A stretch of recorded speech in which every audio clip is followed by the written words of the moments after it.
gran sueño.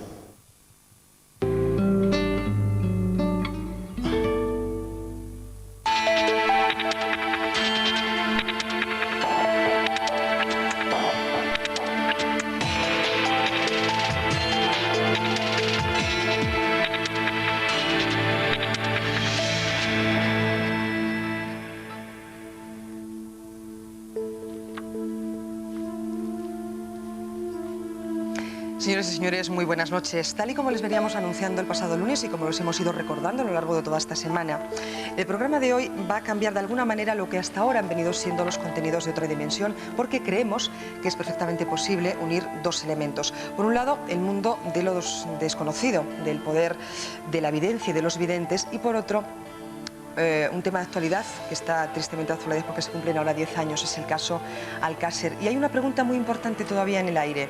Lleva 10 años en el aire. ¿Dónde está Antonio Anglés, el presunto asesino de las 3 niñas? Con estas premisas nos hemos planteado el programa de esta noche y vamos a tratar de sumar los poderes de personas que dicen que son capaces de encontrar a gente desaparecida para intentar arrojar un poco más de luz en el paradero de Antonio Anglés.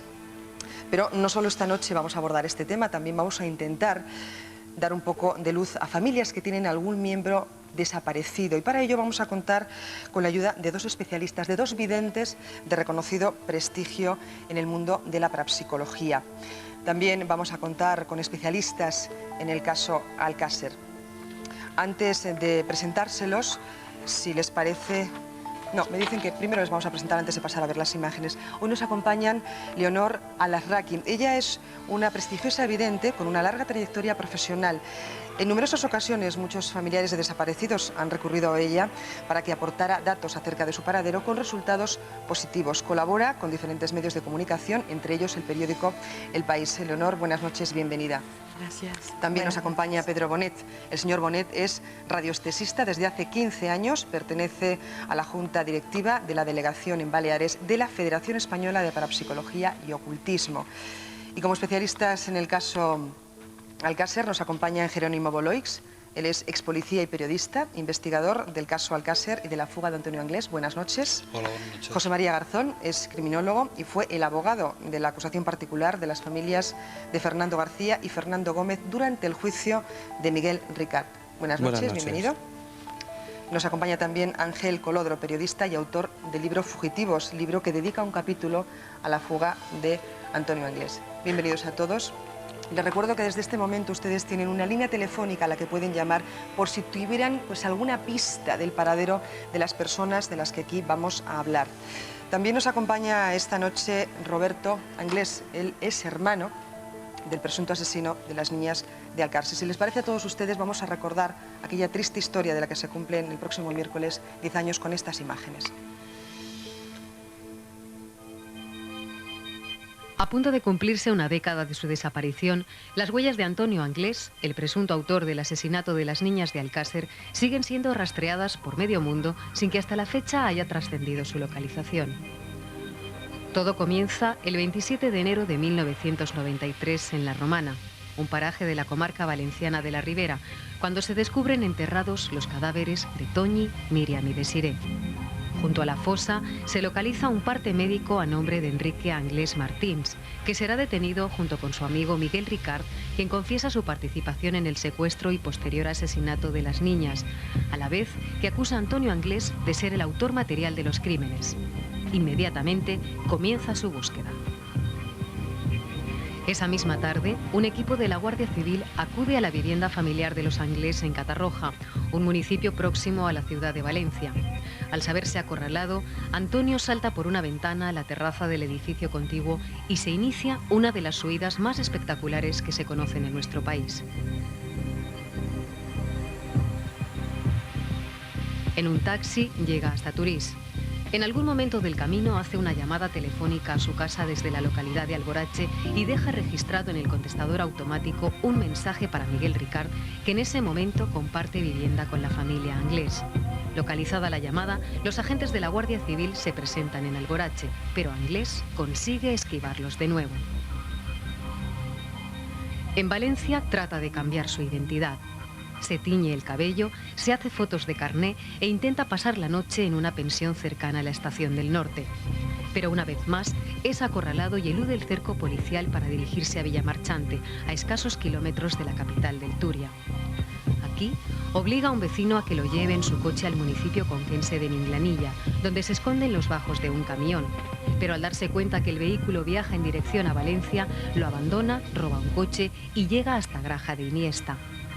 En la provincia de Cuenca se pierde su pista en nuestro país.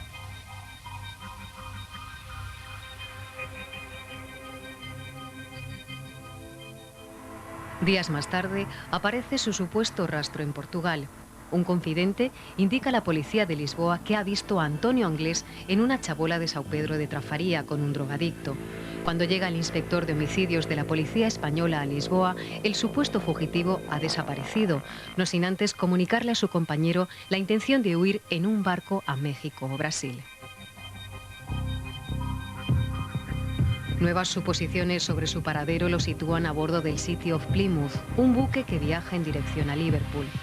Un marinero descubre un polizón que se lanza al mar en las proximidades de Dublín. Un helicóptero de vigilancia lo detecta y obliga a la tripulación del barco a que lo rescate de las aguas. Así se hace. Mientras, el capitán informa a la consignataría del mercante. El polizón podría ser Antonio Anglés. La policía irlandesa recibe la noticia. Sin embargo, el barco ya ha zarpado. Cuando atraca en el puerto de Liverpool, no hay rastros del polizón. Una soga colgando del casco del buque y un salvavidas que aparece flotando en el puerto de Dublín hace suponer a la policía británica que el fugitivo abandonó el barco en la capital irlandesa. 10 años más tarde, Antonio Anglés sigue en busca y captura por la Interpol a petición del Juzgado de Instrucción número 6 de la población valenciana de Alcira. El procedimiento penal sigue abierto para Antonio Anglés mientras no aparezca vivo o muerto. La esperanza de encontrarlo con vida es fundamental para aclarar uno de los crímenes más espeluznantes ocurridos en nuestro país durante los últimos años. El paradero de Antonio Anglés sigue siendo una incógnita. ¿Abandonó España realmente? ¿Era el polizón del City of Plymouth? ¿Se esconde bajo una falsa identidad en algún lugar del mundo? ¿Dónde está Antonio Anglés? Pues esta es la pregunta, señores. ¿Dónde está Antonio Anglés? ¿Qué opina el señor Boloix? ¿Dónde está? ¿Estará vivo? ¿Estará muerto? Y si está vivo, ¿dónde está? ¿Puede estar en nuestro país? ¿Puede estar en algún país suramericano? Bueno, yo me supongo que bueno, quien conteste a esta pregunta, bueno, es que lo sabe todo, ¿no? Yo me tengo que llevar por la investigación oficial, que en definitiva es la que avala todas las consecuencias jurídicas de toda esta situación, ¿no? Se trata del asesino de 3 niñas, del presunto asesino de 3 niñas, aunque en la sentencia ya además se recoge sin explicitar su nombre, que puede haber implicado una segunda persona que en este momento se encuentra huido de la justicia, por lo que deducimos que en la propia sentencia ya le nombra Antonio Anglés.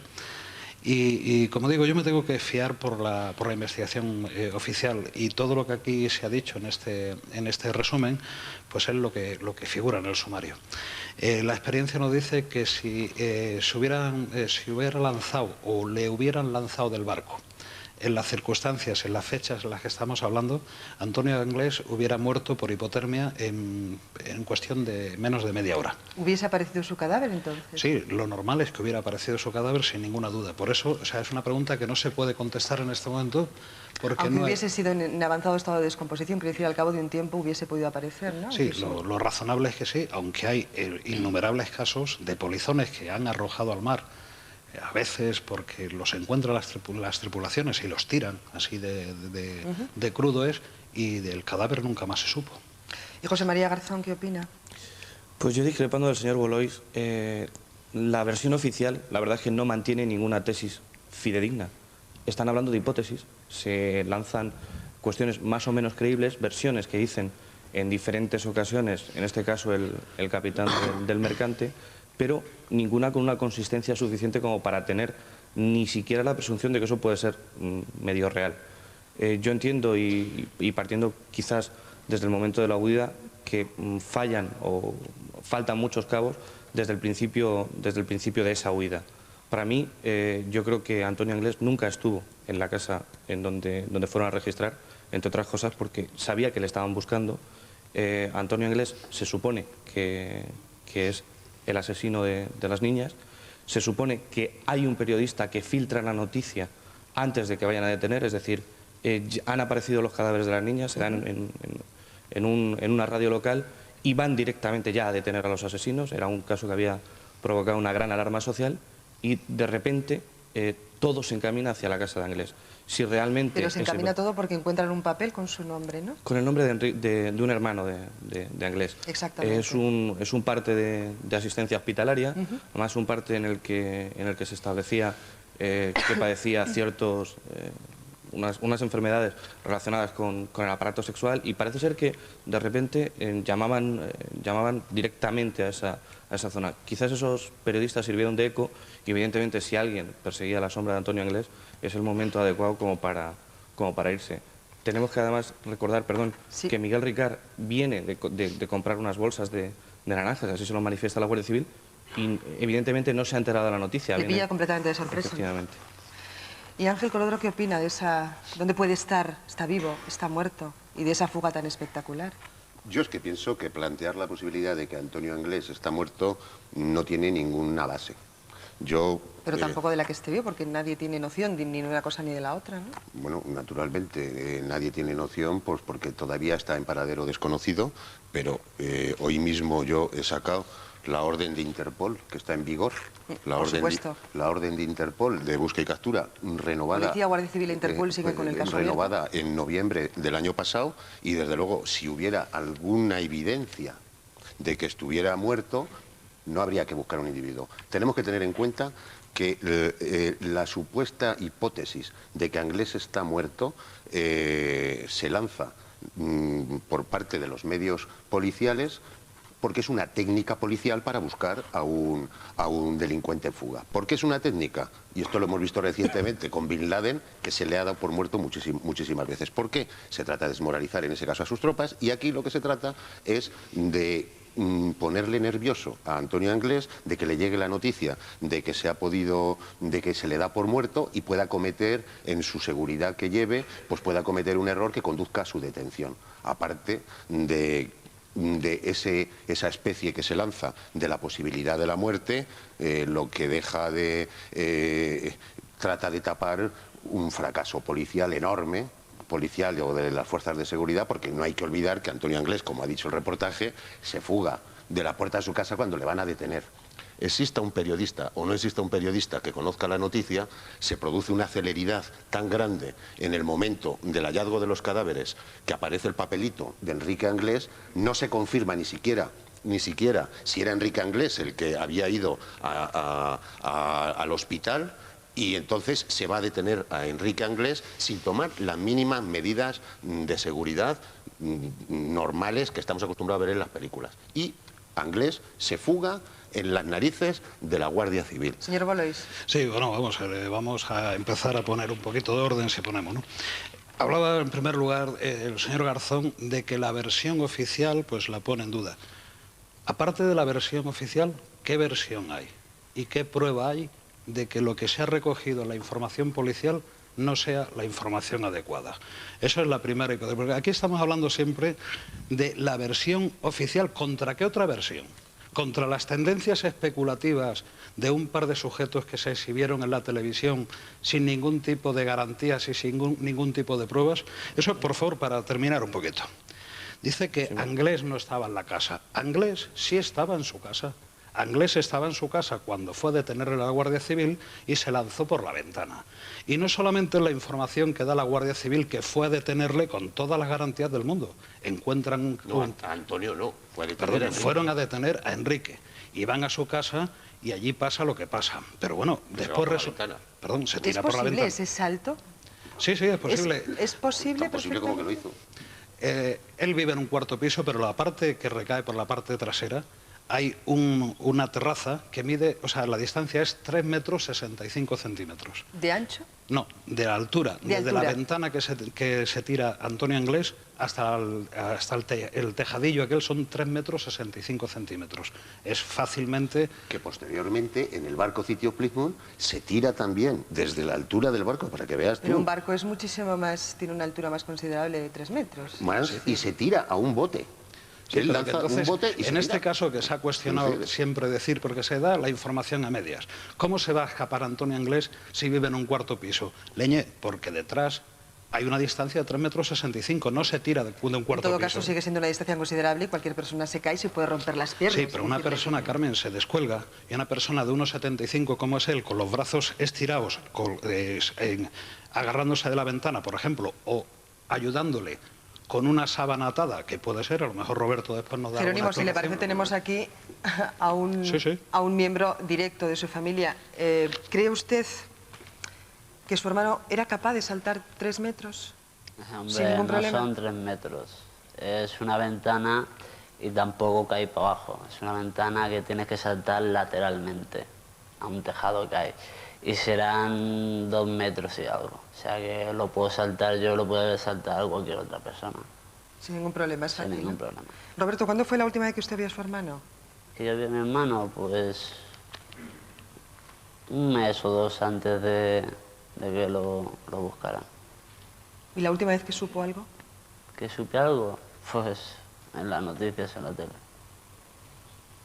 ¿Nunca se ha puesto en contacto con la familia? No, Para nada. para nada. ¿Y usted qué cree? ¿Está vivo? ¿Está muerto? ¿Está aquí, no sabemos dónde, ocultado bajo una falsa identidad? Porque era Hombre. un especialista, ¿no? O es, porque no sabemos hablar en futuro o en pasado, en Nadie cambiar es de especialista identidad, de cambiarse el tono del pelo, ponerse lentillas. Eso es una mentira como una catedral. Bueno, Yo- nosotros hemos visto nadie muchas se- fotografías en prensa Sí, en vale. diferentes cambios de imagen de su hermano. Sí, yo también cojo y me tiño el pelo de rubio, después de moreno y se puede hacer muchas cosas, pero que no. Y más buscándole a la policía como lo buscaba. Roberto, ¿dónde cree usted que puede estar? Yo te diría que unos palmos debajo tierra, ¿Usted cree que está muerto? sí. Señor Boloix, ¿estará muerto? Hombre, ya he dicho con la reserva de vida, no hay evidencias de que esté muerto. Lo que pasa es que contra otras tendencias que sí son especulaciones, yo me tengo que fijar por la información policial, y la información policial determina que los pasos, el recorrido de la fuga de Antonio Anglés son los que se han visto aquí. Se pierde la pista de él en el barco City of Plymouth, a la altura del Golfo de Vizcaya, donde es arribado por un barco, un avión de salvamento de la Marina francesa, y a partir de ahí le entregan, al capitán del barco le entregan ese sujeto. De allí a Dublín desaparece Antonio Anglés. Sí, porque supuestamente estaba encerrado en un camarote, ¿no? Y cuando fueron a buscarle, resulta que Claro, ahí había está. desaparecido. No, yo hay una cosa que a mí se me escapa. Para empezar, las versiones oficiales a las que hace referencia son versiones hipotéticas. Se habla. No, perdón. se Vamos trata a ver. de un informe policial que consta en el sumario. Hay un Y informe. según A ver, señor- Ángel Colodro señor- va a leer Hay un informe, pasaje de su el libro. 5 de abril de 1993, un teles con el sello secreto cursado por Interpol responde a las interrogantes. Que está absolutamente confirmado que el pasajero clandestino del City of Plymouth es Anglés, como lo prueban las huellas dactilares encontradas en diversas partes del buque. Y además, esto es hasta Dublín. Y además, Interpol aporta otra revelación. Dicho individuo volvió a subir al barco en Dublín, al City of Plymouth, porque la orden de que se supone que era Anglés, la noticia que llega a Dublín de que era Anglés, llega un día después de que el barco zarpe de Dublín con destino a Liverpool. Hasta entonces, Antonio Anglés llevaba un pasaporte falso a nombre de un ciudadano portugués con el que había estado en Lisboa durante un tiempo. Y él se hacía pasar por un polizón portugués. Bien. Volvió a subir al barco a Dublín y llegó hasta el puerto británico de Liverpool, escondido en la sala de máquinas, donde dejó restos de comida y el pasaporte, expedido a nombre del portugués Andrés Joaquín Carballo González, que posteriormente la policía, ya antes la policía había sabido de este hombre, que es con el que le había estado ayudando en el puerto de Lisboa. Es decir, hay pruebas que envía Interpol de que... Son pruebas fehacientes, las Son huellas dactilares son las que determinan que Las huellas estuvo allí. dactilares aparecen en ese barco y aparecen en el camino que va a Liverpool. Él llega a Liverpool. Sí, sí. Perdón un segundo. Esto estamos hablando, en fin, podemos tener las fechas exactas. El 25 de marzo del 93. Se piensa que él trataba de ganar Londres, que trataba de llegar a Londres, y se establece una vigilancia sobre un pariente que es un cocinero. que parece ser, se dice, que este hombre había prestado colaboración a un amigo de Anglés y que podía estar ahí. Pero bueno, cuando ya llegan esas noticias, es en octubre, ya no se sabe absolutamente nada. Sí que hay después algún indicio de una persona que dice que lo ve en Miami, tal, pero sí que hay una información de Interpol que acredita que en ese momento Antonio Anglés estaba ahí. Lo que ocurre que no lo meten en ningún José María, camarote. señor Boloix. Perdona un momento. En Portugal, él no pudo subir al barco, pagar al capitán, poner las huellas, poner el pasaporte del dicho hombre que dice usted y algo de comida y subirse en otro barco, en un avión y... A ver si me entiendes, porque esto, para esto es muy fuerte, lo que estamos hablando. Vamos a ver. Una persona que está huida de prisión, que está escondida todo el día, ¿me entiendes? Que tiene miedo cuando pasa un coche, porque no sabe qué coche es, si es la policía, si van a buscarlo. Es una persona con miedo, está escondido.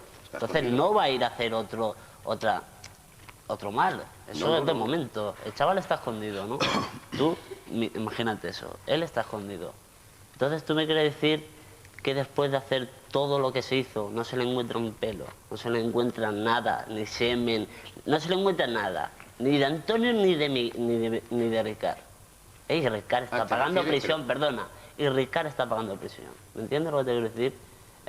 Eso es alarma social. No, pero vamos a ver, Miguel Ricard está cumpliendo prisión por un juicio hecho con todas las garantías, todas las de la ley. Fue condenado a 170 años y ha sido condenado. Esa sentencia ha sido ratificada por el Tribunal Supremo, la máxima instancia judicial de este país. ¿Pero qué había? ¿Cómo que había? Te podían condenar igual a ti, que a ti, que a ti, que a ti, que a mí. No digamos tonterías. ¿Cómo que no? Si no había pelo, ni no había nada. ¿Entonces dice que no había pruebas para esa condena? Ninguna. Es que no había nada.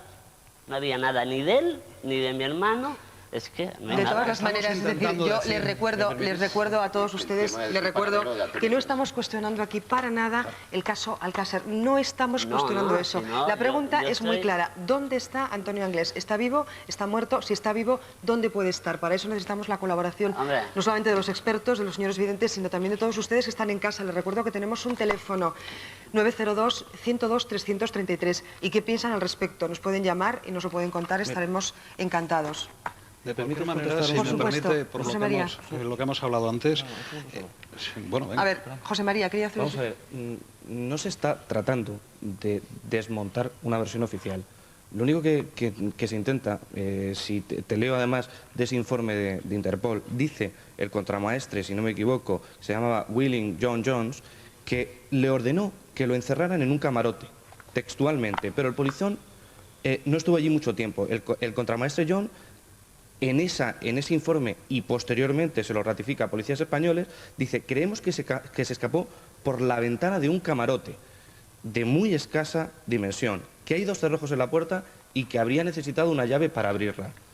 Vuelve a decir posteriormente, cuando vuelve a entrar, que para él es prácticamente imposible, que como no hubiera metido una percha, hubiera girado la llave. Es decir, que ese propio informe al que tú hacías referencia no se explica. Pero es que ahí tú estás hablando del tránsito que él hace desde Portugal, que pasa por Oporto, o sea, desde Lisboa, Oporto, Bilbao, Dublín, que lo ponen en el camarote. Él primero se mete en el barco y cuando ha pasado después de Bilbao, aparece porque tenía hambre y es descubierto en la cocina.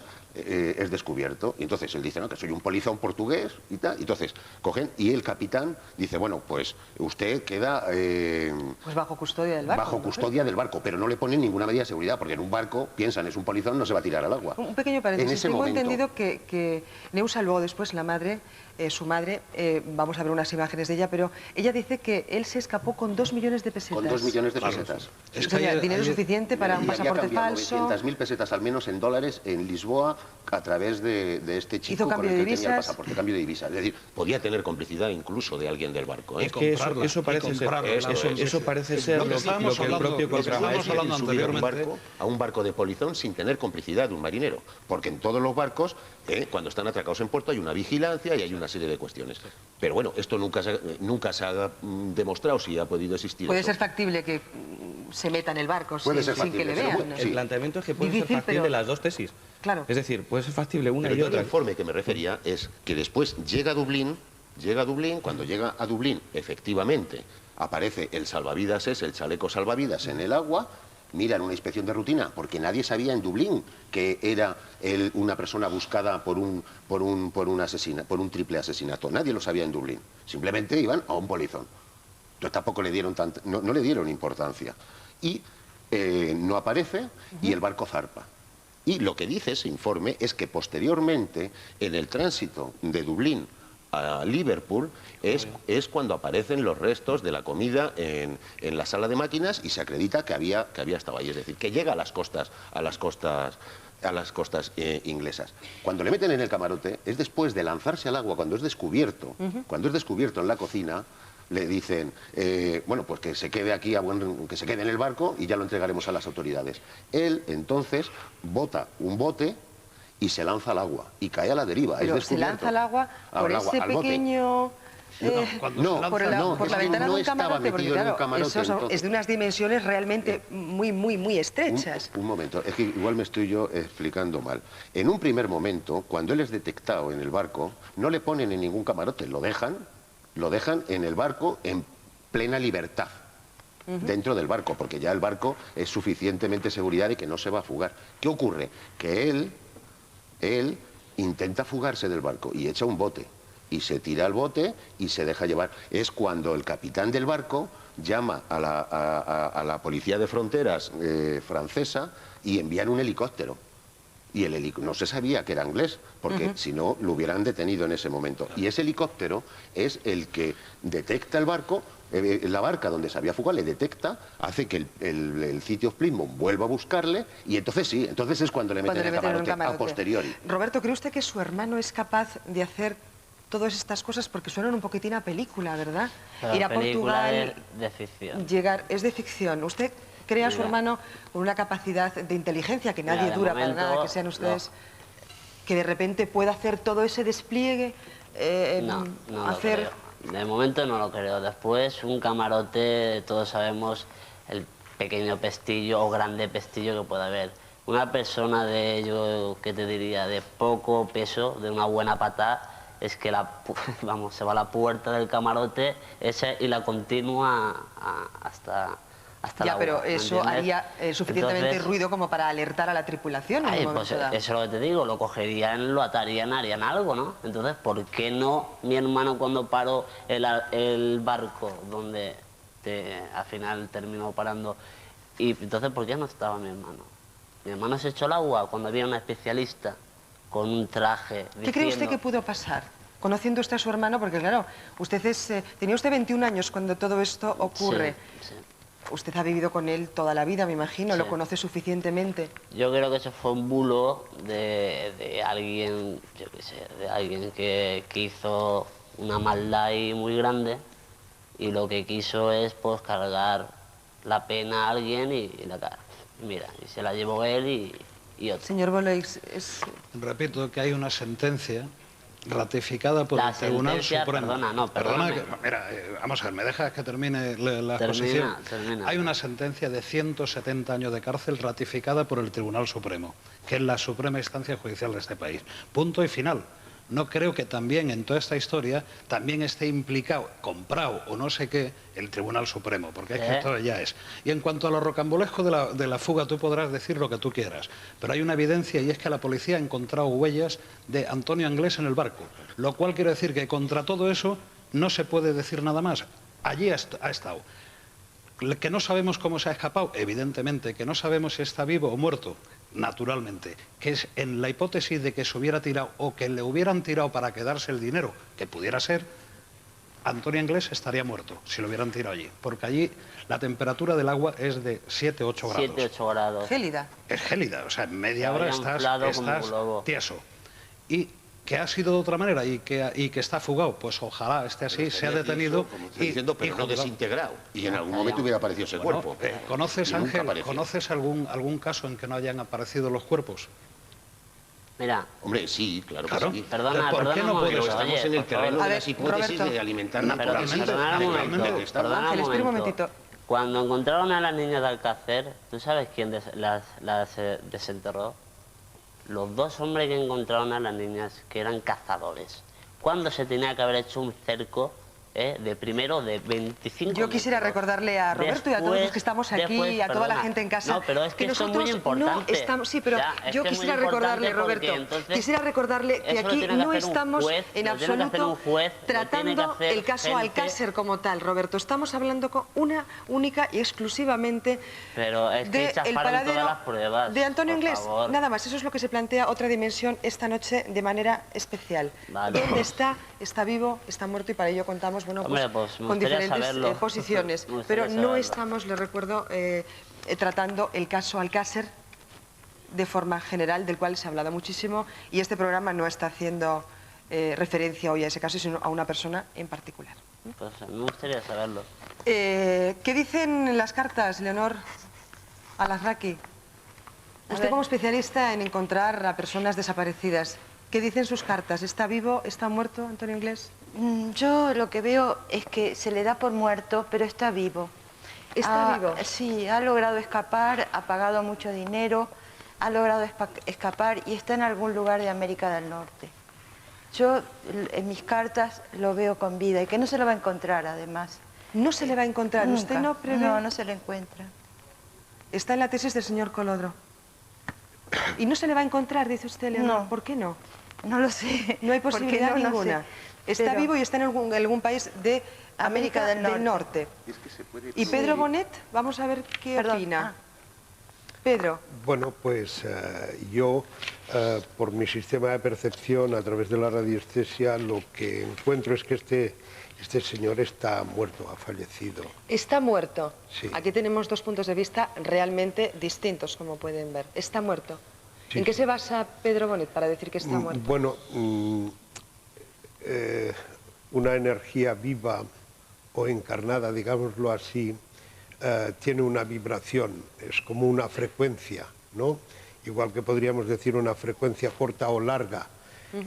Bueno, pues en este caso, esta energía vital creo que no está viva, ¿no? Al menos esto es lo que puedo sacar a través de tratar de localizar su vibración, ¿no? Si está muerto, ¿podemos saber dónde está el cadáver? Yo diría que está en un sitio donde hay agua, y al haber agua me es muy difícil poder saber dónde está, ¿no? Si Puede ser mar, océano, río o charca. yo más bien diría que es agua dulce, que no salada. Agua dulce. Pero ¿Y el lugar agua, aproximado? Al ser, ya sé que dice usted que es muy difícil, pero bueno, sí, dentro de España, yo diría que dentro es de la propia Europa, en otro continente. yo diría que dentro de España, ¿no?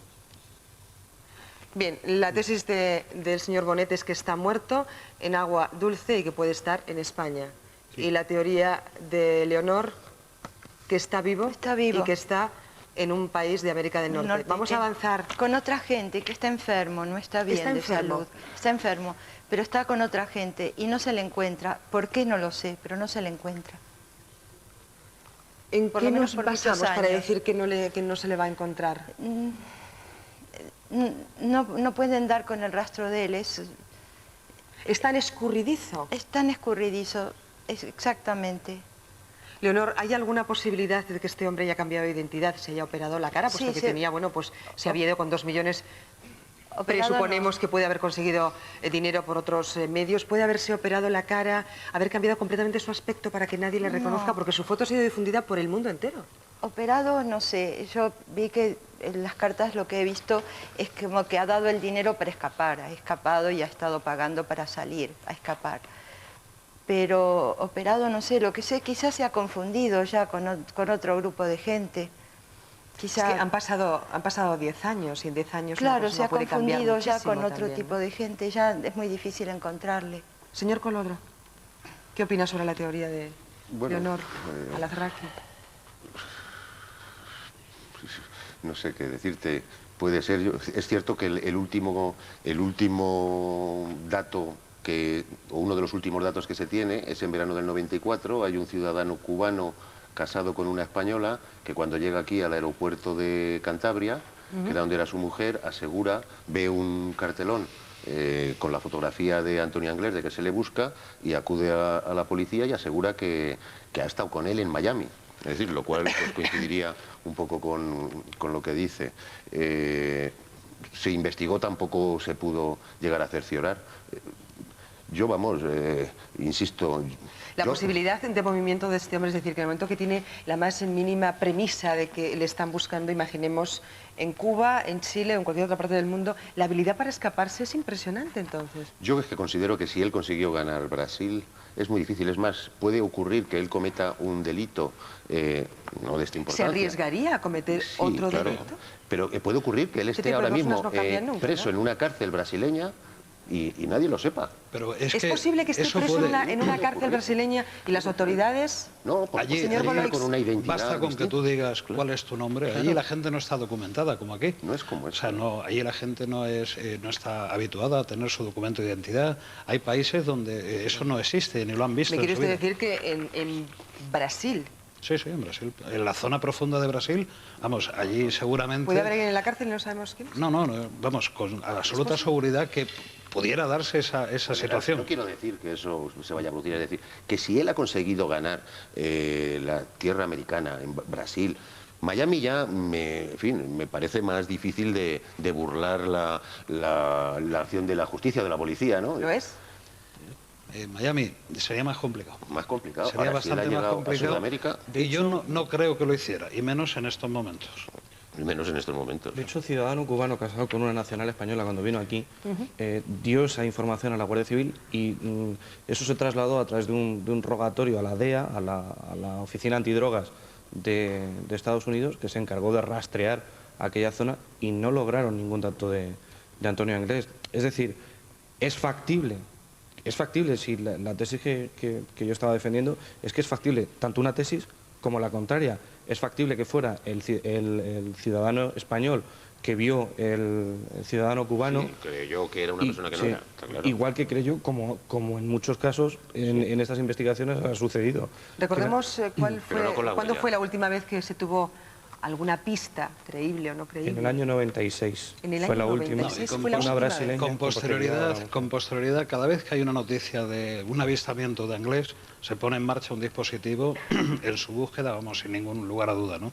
Yo recuerdo que el año pasado una señora en los ferrocarriles de la Generalitat catalana juraba y perjuraba que había ido sentada junto a Antonio Anglés hasta Santa Coloma de Gramenet. Se organizó un dispositivo policial de primera magnitud y se logró localizar a este chico que esta mujer decía. Efectivamente era un hombre que se parecía muchísimo a Antonio Anglés, pero nada más. O sea, cada vez que surge un avistamiento o alguien que dice haber visto a Anglés, se pone en marcha todo un operativo. Hay una movilización. Sí. Y de todas formas, Carmen, estamos hablando sobre la hipótesis de la señora Larazki, que dice que puede estar... Pero ¿por qué no hablamos de la del señor Bonet, que también dice que puede estar muerto en un sitio de agua? Y de agua dulce, ha dicho.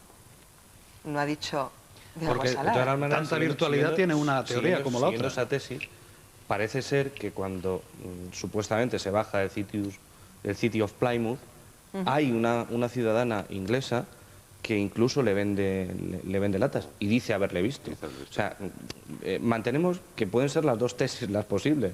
¿Es realmente la persona que atendió a esta ciudadana inglesa Antonio Anglés o no tiene nada que ver con Antonio Anglés?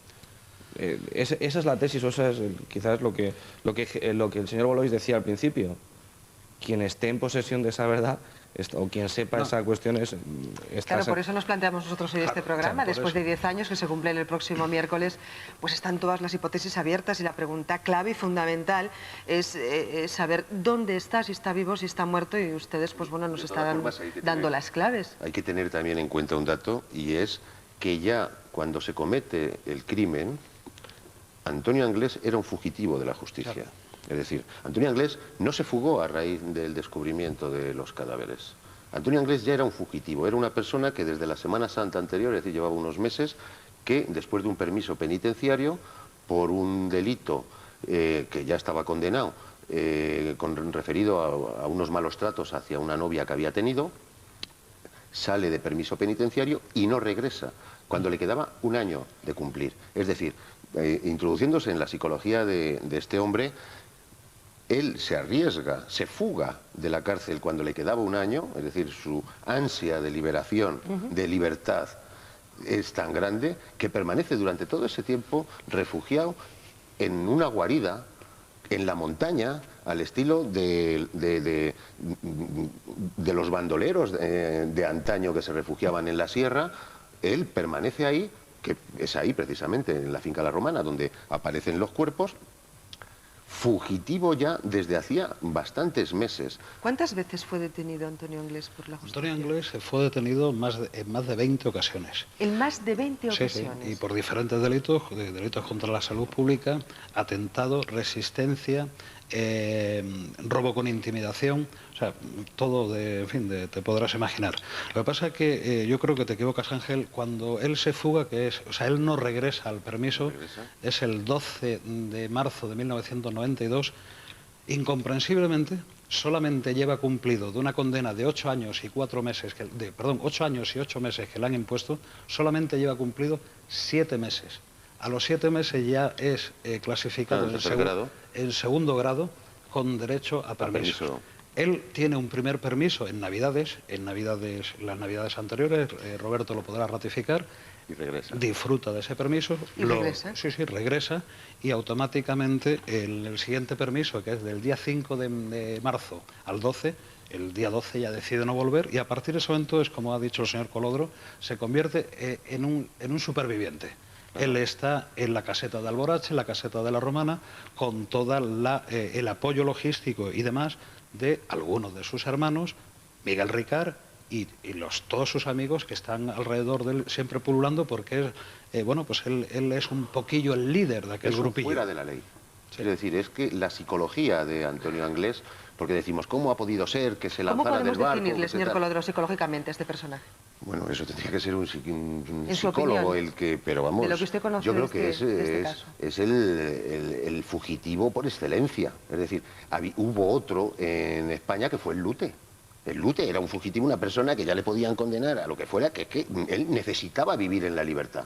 Era una necesidad. Yo creo que Antonio Anglés, salvando las distancias y con una diferencia, el Lute era una persona que tenía muchísimo apoyo exterior, porque él formaba parte de un clan y tenía mucho apoyo cada vez que se fugaba. No ocurre con Anglés. Anglés lo tenía en su zona. No líder. No ¿Dentro líder. de su mundo? Bueno, sí, Antonio Anglés era el líder de su grupo. Roberto, era un poco el cabeza de familia, el cabeza de grupo, el líder de su casa. Todo lo contrario. ¿Usted no opina? Ningún hermano lo queríamos porque a una vez se ponía agresivo.